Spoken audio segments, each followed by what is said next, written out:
story, and I think the why behind what we want to share with you is as important as what we want to share with you. So the why is that the company is listening to us. The company is hearing the partners. The company is leaning in and saying, we have these incredible leaders in front of us that have figured some out. And we're going to start listening to them and using their ideas. And that's what's happening in this company. And I hope that you've been feeling that over the past couple days. Yes? If I were Brittany, I'd say, I feel that. I feel that. I'm just kidding, Brenda. So here's how it went down. On Tuesday, we were in a partner advisory board meeting, and we were getting kind of lost in the weeds. At times that happens, not too often. Talking about dates and deadlines of Snickerdoodle coming out, Pretty Refresh maybe on sale, can't remember, Dig Deeper coming out. And we were kind of in the weeds of dates and deadlines. And Carl was sitting in the middle of the table, just kind of observing, listening. And he kind of quietly spoke up and said, hey, I have a thought. You guys are falling right into the pattern that you asked us not to do. Dates, deadlines, launches, that we're always telling you what you should be selling versus you should just go sell what you love. And it really changed the whole conversation, the whole meeting. Lindsay Matway, brilliant, spoke up and said, yeah, you know what? I'm loving Lift 4 right now. I started laughing, like Lindsay was like 20 years ago, right? She's like, I love Lift 4 right now because I'm loving it and showing it all the time. That's what I want to talk about. So then I got up and said, hey, what if we collaborate and put a really simple plan on paper? That we would be excited, an initiative, as Brendan calls it, that we would be excited to go back and do ourselves. And what if it were such a simple initiative that we would absolutely get our downline organizations to do the same thing? So Lindsay spoke up and said, yeah, let's get people rowing in the same direction. Let's go home and do something so simple that we will reach down in our downlines to get everybody doing this. How does that sound? Yes. Okay. Anyone want to add to the why behind what we came up with, or any of your feelings from the meeting that day, how we kind of shifted gears from talking about the contents of Snickerdoodle to talking about solving problems? So for me personally, I just feel like sometimes we do get so stuck in the weeds of launches that we lose focus on what actually brought us here in the first place, that brings us joy. And for me, I'm always thinking about, okay, I know that if I'm fired up about something, a fitness program, for instance, that automatically makes it more appealing as I'm sharing my social media. I'm not forcing myself to do something that it's not really congruent. It automatically happens. You guys, a lot of you guys ended up here because you got your heart set on fire because you had success in the program. And so I think we lose sight of that. We have to go back to maybe even the soulmate workout, that thing that lights you up. You know that you just can't stop talking about it because you're so proud of yourself when you're doing it and you're so on fire. Love it. And for me, it was my soulmate nutrition program. And I know Natasha too, but when my gut health was, when I'm feeling better, I just want to go help other women feel better. Mm-hmm. Yeah, So we're going to show how we took all the ideas from the whole advisory board, and we really do represent the entire network. We all have different organizations of different sizes, different ranks, different depths of downlines, and we really do represent the people in this room. We hope that you feel that way too. So this is what we did. We called it our initiative. It's not so sexy of a name, so we feel like we need to spice this up, but we called it the Community Growth Plan. Yay! But then I looked at Lindsay and like, I don't know, maybe you call this like the Bombshell Growth Plan. That sounds cooler. So if you were just brainstorming with some peers out there based on Brendan's amazing coaching, this is the initiative that we're suggesting for the rest of the year. October, November, December, the same exact initiative every single month. You can slap some cool lipstick on it and give it a better name. Does that sound good? Yes. All right, so the goals of this initiative are to come out of leadership with a simple action plan, to row in the same direction as Lindsay said, to build your organizations with new earning opportunities. So if we want to capitalize on that growth volume bonus, group volume bonus, how many new things have we learned? The group volume bonus, we have to get some new people in our organizations, right? So we want to do that. We want to create momentum in the fourth quarter. Pretty basic goals, but they sound good? Yes. All right. So the benchmarks that we came up with. If I have 5, I'd be so fired up because Brendan just said 5, 1, 2. We'll just kind of make this 5-ish. So the benchmarks are enroll at least 5 new people per month on any TSP, including the 99 bundle. The goal is that 3 of those would be partners, and we're calling this the 5 and 3. Right? You like that? Who said that? I like you. All right. So we want to create simple accountability groups for these 5 people for October, November, and December. I put at least 5 in there because Hopkins was like, do you know who I am? At least 5, right? So it's at least 5 people, but we wanted something that was duplicatable, doable. I know you can go out and get 20 people, but what if you did just get 5 and then went and taught your downline how to each go get 5, right? We would grow so much faster, we would scale, we would 10x. Right, do these benchmarks sound good? Yeah? I just want to add Yeah. about these 3 partners. They don't have to be like the people you bring in this month. It could be customers that you brought in a couple of months before, and now they're your partners this month. That's such a good idea, and I think, Erin, you had said the same thing, that where do your partners normally come from? Yeah, it's always from my customer database. They're in the groups, they're getting results, they're feeling amazing. I'm using the LeMoyne system and checking in with them, inviting them to the business opportunity on day 10. But then people are like, I invited them on day 10, then what? I invite them every month after that. Like, it doesn't end on day 10, but that's just the first time you're hearing about it and planting a seed. So I think it's really important that we're talking about partners as in business holders, not like, There's a reason why we talk about 3. yeah. Oh, yes. If you guys watched Doug's presentation yesterday with Arnaud, there was an example of you personally focusing on the group volume, and then there was the example of you duplicating a few times over. That's what we want to start to set both you and your teams forward, to be able to have your mindset, okay, I'm going to add 3 new partners a month, minimum. Yeah. But then I'm going to also give my team, that's going to be the new standard. Back in the day, right, it was Success Club 5. That ain't it anymore. Okay, so we're going to focus on building volume-producing organizations, these 250-point organizations, and this is going to get us there. Yeah, absolutely. And then when we were coming up with this in the partner advisory board meeting, initially we said, well, how about 5 people per month and 2 of them are partners? And then Doug, Arnaud, Michael, others from corporate in the room were like, hey, what if you tie your initiative directly to this new comp plan? We're like, yes, we like that. And so the idea of 3 gels really well with the new comp plan and the ability to scale and grow. And to Cindy's point, the 3 new partners doesn't need to be like new off the street, right? It's not like your Uber driver necessarily. It's people who are in your community that you're upgrading from PC or customer. Are we good so far? Yes. All right. Our goal is to be non-mind-blowing, to be basic and duplicatable. So I think we're succeeding? Yes? Okay. So number 1, there's 10 points. They're all super easy, very basic. To start with, this was from Ms. Matway. Pick your own plan. So it's either your soulmate workout, or a problem you want to solve in your own body or life, or what fires you up. And this could be fitness, nutrition, or personal growth. Anyone want to comment on the pick your own plan? We heard from Lindsay about her plan. Melanie, what would be your plan? For me, it would be gut protocol, and I know we'll kind of get to this at a later date, but it's really important that you pick a program not based on the launch, not based on the super block, but one that you feel connected to, whether it's the length of time. I know that was a big thing for you. For me, it's the amount of impact, right? It's the kind of exercise that's something that it's actually resolving a problem that you currently have, because each of us are very different. For me, it was gut health. I chose the program based on what I was personally struggling with, which allowed me to go out and share it authentically because I was living the program that I was doing. Yeah.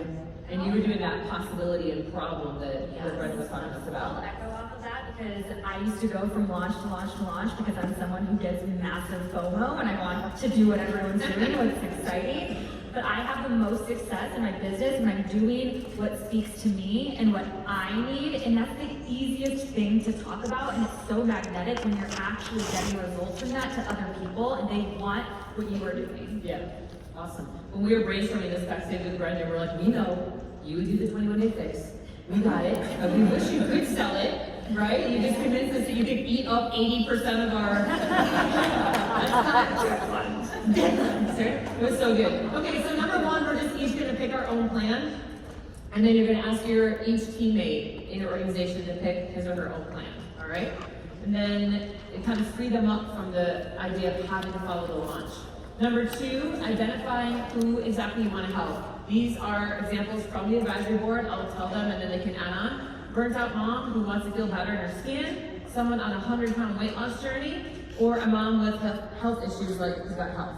So these were exactly things that we brainstormed, like who are we talking to, what problem do they have, and what's the possibility we can offer them. Anyone want to add on to yours? Erin, you talked about moms who are burnt out and want to feel better. How do you talk to her? Well, I am her. Talk to myself.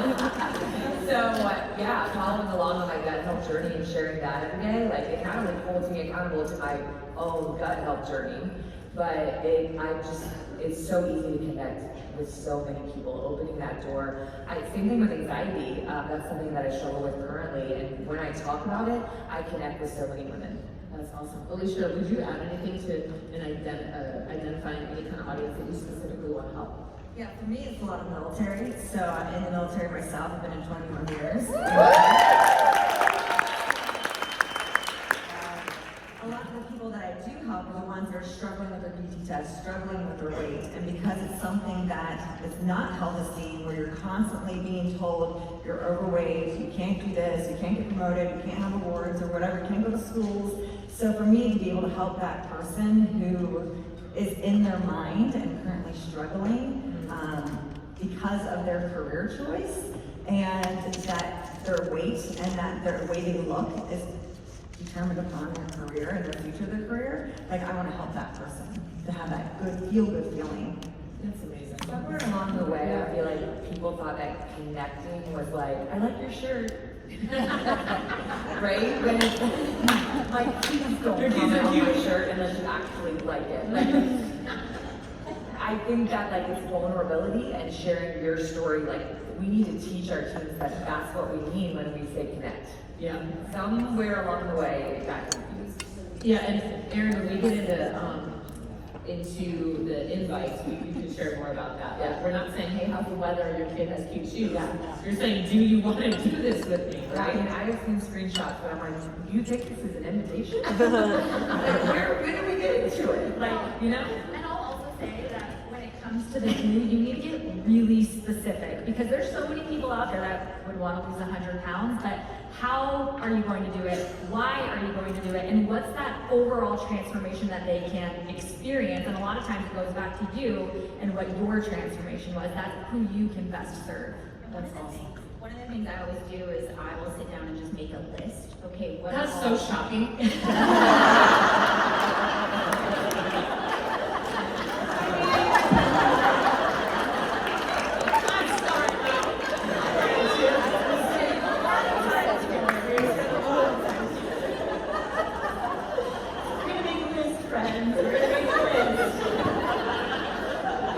And you're just gonna ask yourself, well, what are the problems that you have? So I even think about like, okay, what were the problems that I have? Chronically fatigued. I always had a headache. You know, I couldn't understand why I couldn't seem to lose weight. Those were problems I was experiencing. And then even as I was starting to create content or have conversations or show up in my stories, I was just saying that. Are you chronically fatigued and don't understand why you sleep 8 hours and wake up in the morning and still have no energy? And then people on the other side of the screen are shaking their head yes. So that's what that process looks like of figuring out who you're speaking to, is a lot of times looking in the mirror and saying, what have I struggled with in the past? You'll never run out of content. It's authentic to you, and Right. it's the area that you're growing in. And It takes care of itself. I really like to look for those internal problems as well. Like, what's keeping me up at night? What am I thinking about? It's not just, oh, I need to lose 100 pounds, but what is that keeping me from doing? And it really kept me from living my life. It kept me from showing up as my best self. And so really connecting to that deep down problem that people have. And I want to add too really quick, because I think it's okay for that to change. Like, I know I've been in this for 9 years, and the first 7, it was postpartum and 202 and babies, and then I was like, who even am I anymore? What did I talk about? And now it's like, okay, women approaching 40 who wants like to be super fit and super healthy for their future selves, all of that. So it's kind of been this whole shift for me, and it's okay for that to change. Yeah. Okay, so brilliant. I love you. All right, so we named this one the spectrum of support. Actually, I think that Carl said that. So we're saying we're going to pick a program to do, we're going to identify who we're trying to help with what issues, and then number 3, we want you to decide how you want to support them. And we mean so simple. Michael said, hey, my best results were when I did Lift 4 in a single text with one person. So we thought, what's the simplest way we could help 5 people? Well, you could do just one-on-one text. I personally do group text, that's what I do. My team does a lot of messenger threads, 5 people in a messenger thread. A WhatsApp, Alicia had mentioned Marco Polo, Snapchat, if you know that thing, I'm too old. Facebook groups or groups.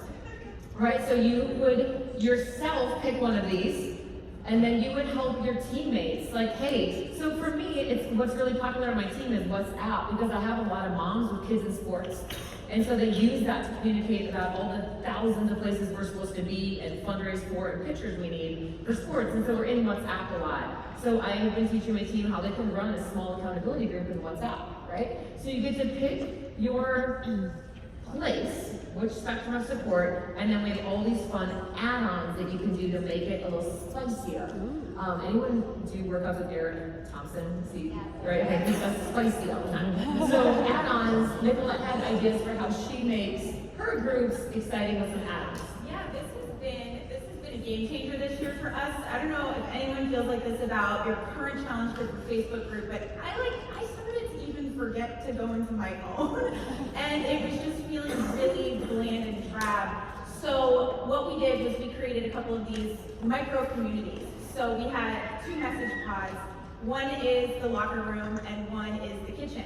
And people can go to the locker room to like post about, their sweaty selfies and their physical results and what workout they're doing. And people go to the kitchen to post about meal planning, recipes, what's on their plate. And we also started to add in the 5 a.m. Club Zoom, which I know a lot of you also do, but we don't just promote fitness on there. We're like, hey, if you want to go in and work on self-improvement, if you want to go in and work, devotions or your actual business, it's just a whole community of women getting up, and you see friendly faces every morning. And we text each other if you're not on there, like, where were you? And one thing that's also worked well is we'll do like those story graphics where people can post their little selfies on the day, and then they tag each other in stories. And as I see like these different friendships form between teammates and clients and all of this, I'm just like, yes, oh my gosh, this feels so good. And we're getting to know each other on more of like a friendship level versus this is just somebody's picture in a Facebook group. And then with, Growth Day coming, this just spurs all kinds of ideas of how you can build out micro communities with journaling or, your daily habits, or like doing like the Mel Robbins challenge that's in there, or just so many different things. And it goes back to what Brendan taught yesterday about new value. This is a way to just kind of offer new value to your clients and team. And it honestly doesn't take that much, it's not that much responsibility for you leading it, because the energy kind of just starts to stir itself up. And I think another thing when it comes to creating community, you want to create whatever you want to show up to. If it doesn't sound exciting to you, like 5 a.m. club does not sound exciting to me, I'm not going to do it. Or 9 a.m. Pacific time, I'll be on there. But create what is exciting for you to show up to. Yeah. And I think sometimes our partners, like we all have a decent community, but a lot of our partners get intimidated by coming into our communities and seeing that there are 25, 50, 100 plus people in a group. So this really just encouraging them and giving them options, that it doesn't have to look the way that all of us maybe do it, giving them a good starting point to know, hey, that's my first group started with just a text message with 2 other people. I think that's really smart, Melanie, especially in the day and age where I felt like things shifted a few years ago where our challenge groups were starting to do backflips.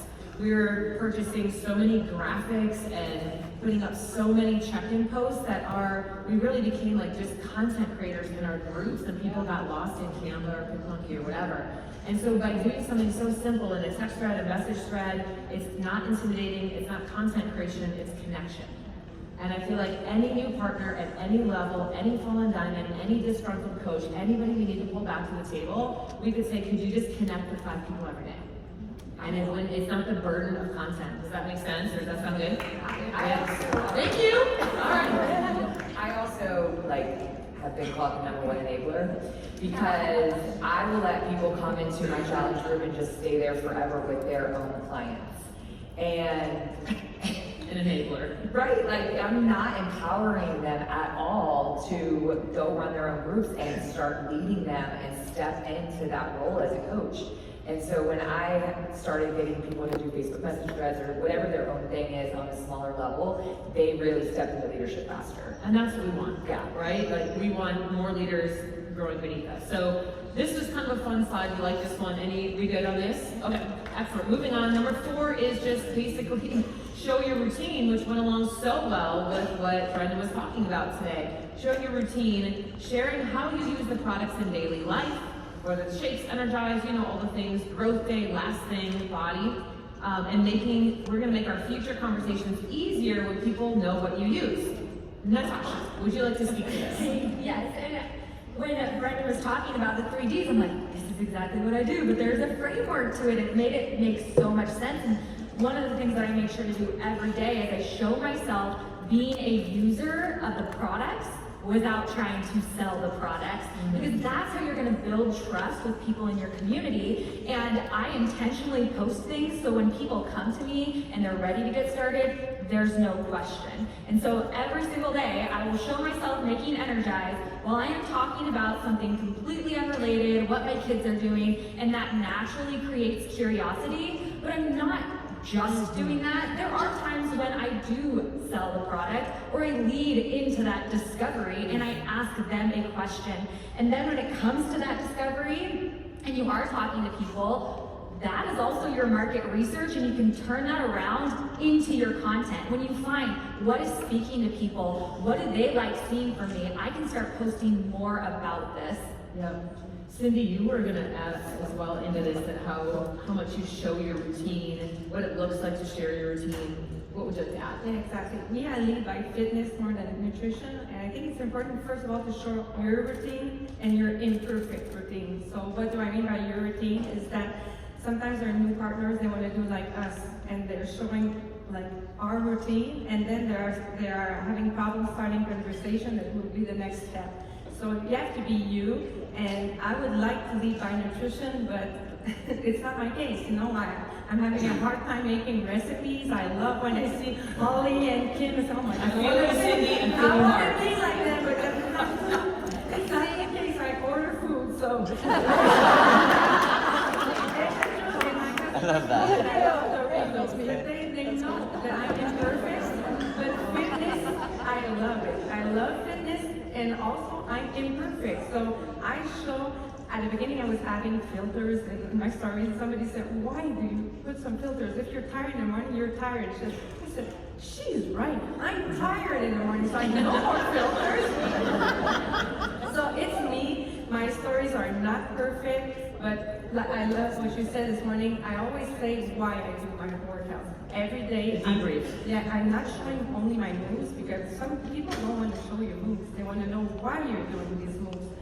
And why it's imperfect. I struggle. It's hard every day. It's been 10 years that I work out in the morning. I tell them why I work out in the morning, but I hate it. I hate it. I hate to wake up in the morning. Sign me up. Yes. But then they see, it was hard, and then I'm so proud of myself. And I will always remember Mel Robbins when she said, motivation is garbage. And I feel this because this is my routine and it's discipline. So, they need to identify in me, and they need to say, okay, I can do it because she struggles. She's not perfect. So if they see that you sometimes struggle, they see that they can do it too. Thank you. I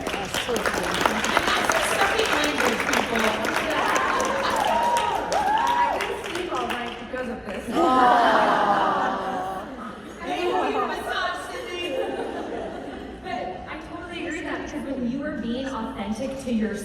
that debrief part, it just feels so natural and easy.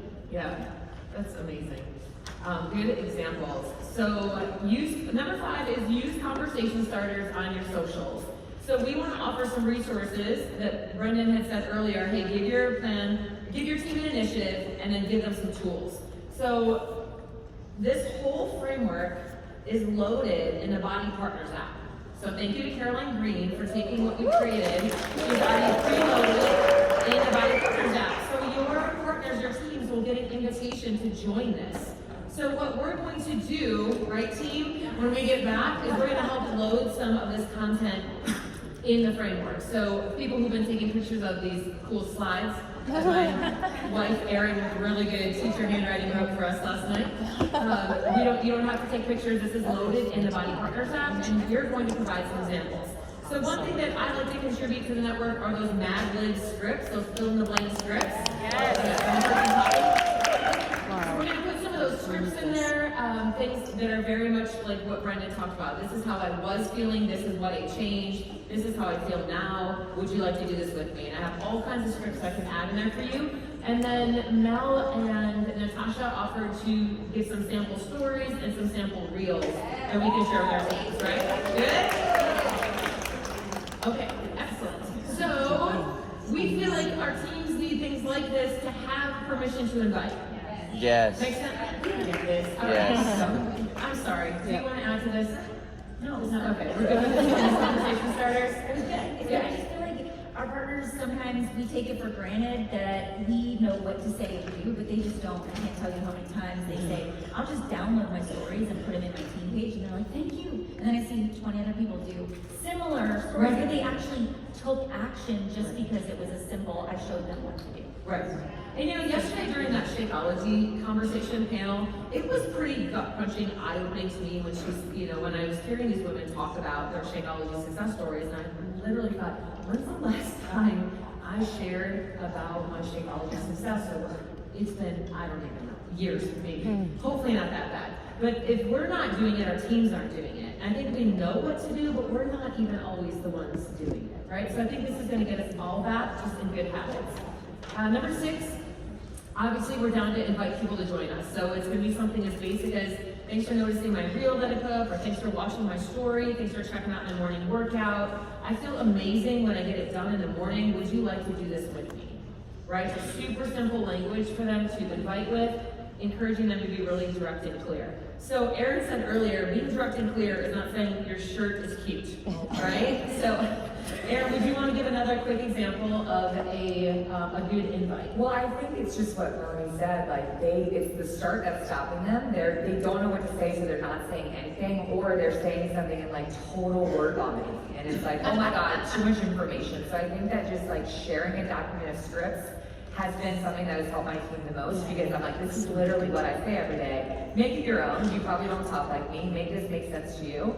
But also teaching them to kind of invite in buckets. Like, this is what I would say to a stay-at-home mom who's struggling with this, right? So that makes it really, really easy to craft an invite for that person, and then maybe there's another bucket of people that you can craft a different invite for. So it still feels personal, it still feels like you're connecting, and again, they're watching you. You're teaching them not only what to say, but how to find the people to say it to. Awesome. We're going to call it the Hopkins system. Okay. Right? How about I created it? But we'd like to load some of these sample invites into the Body Partners app, so we have them all in one place, right? Also, just in the spirit of collaboration, that we don't have to be these silos of teams. We don't have to be these silos of teams and then corporate over there. And I think that I hope we're feeling like we're going to just,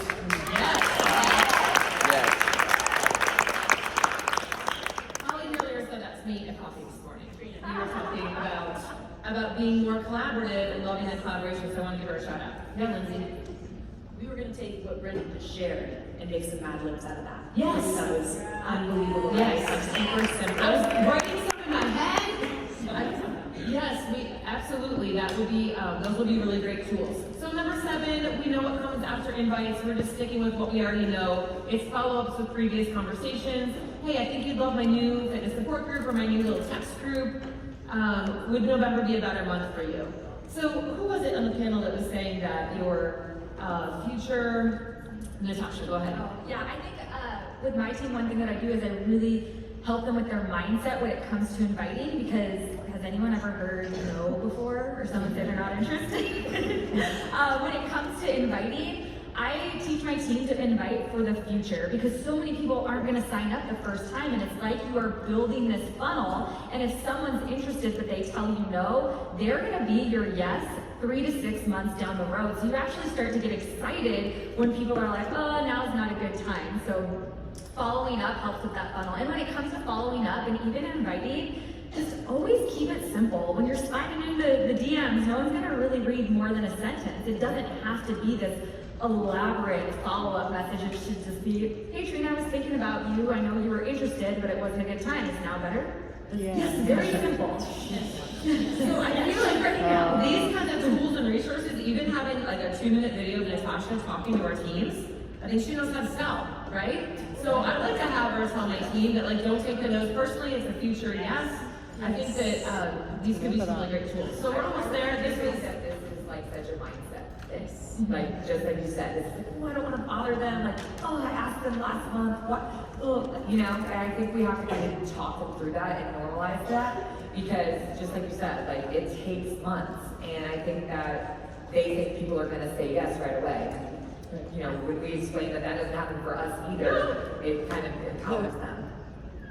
I really feel like, and two, we have to do this. We can't go back and just tell our teams to do this. Right. We have to show them how to do this. That's so important for this to be successful. You have to be. Yes.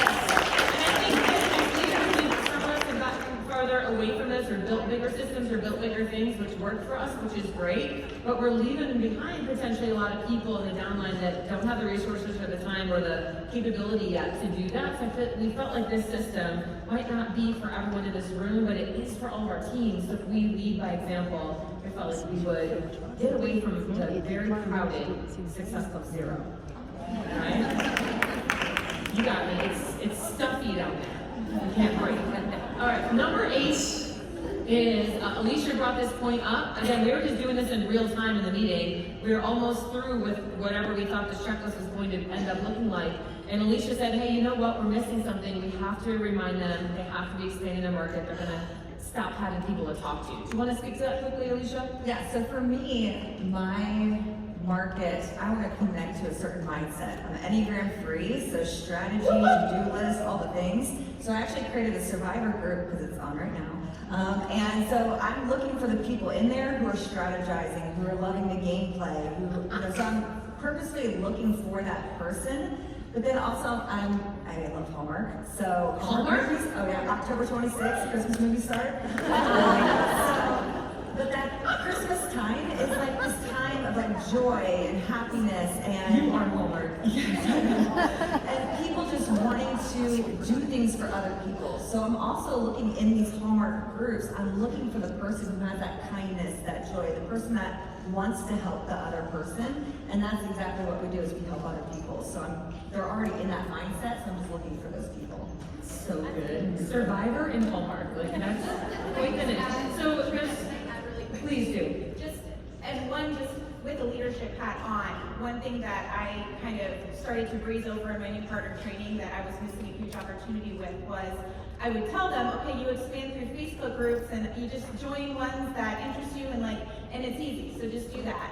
But I never got specific where if I see a new partner and she's got kids who are playing baseball, I can go to her and be like, hello, you're a baseball mom. You can understand how many connections that you can make in these different groups and things that are sitting right before you. And once you're posting about being a baseball mom, you're adding baseball mom friends, it just comes together so much more authentically.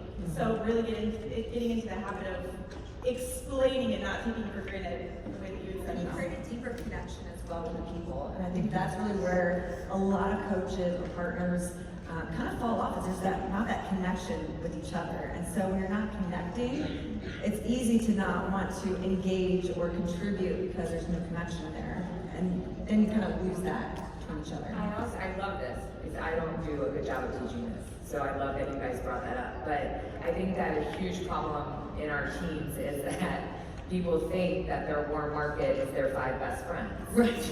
And I didn't sign up anyone outside of my warm market for the first 5 years of my business. Like 5 years of SC50, and I didn't run out of my warm market. And it's because I signed up someone from 4th grade, where I went to my husband's Facebook account and friended every single girl he's ever known. Way to go!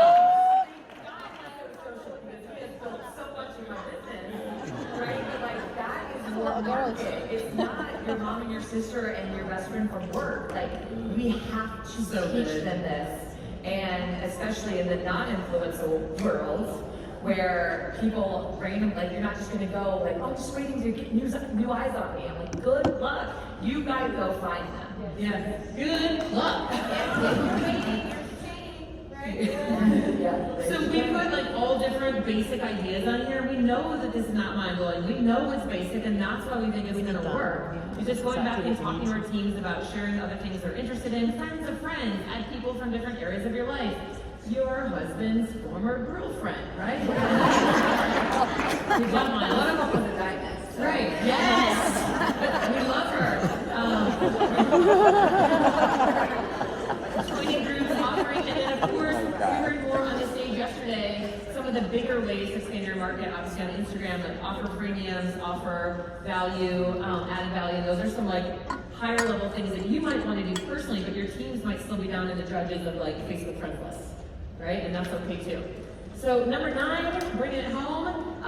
This is from Emily Rubada, and it's the always have 10 in play. So we want to just systematize this. Like often we hear tips at these events, but it never gets put in like a system or a training or a formula, and it gets lost and it dies in our notebooks, right? So we're so committed to not letting Brendan die in our notebook.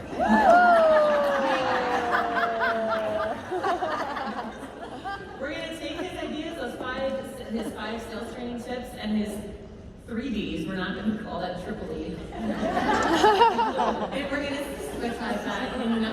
So they always have 10 in play. Keep a full pipeline of conversations. That one we already heard about yesterday, so I don't think we need to add to it right now. We good. Canadians are crushing that. And then number 10, the most important one. Number 1 and 10, the bookends are the most important. Number 1 is yourself. Committing to what you want to commit to. What would fire you up, Lindsay said. That's the most important one. And then number 10, it can't end with us, or it ends with us. Right? Number 10 is duplicate with your teams. Some ideas we had were go back, put together little groups of 5, have them hold each other accountable. When you have a group of 5, each get a pot of 5, you're gonna reward them. Right? We're gonna reward them, we're gonna recognize them, and this is going to burn some fires in our downline. How's that sound?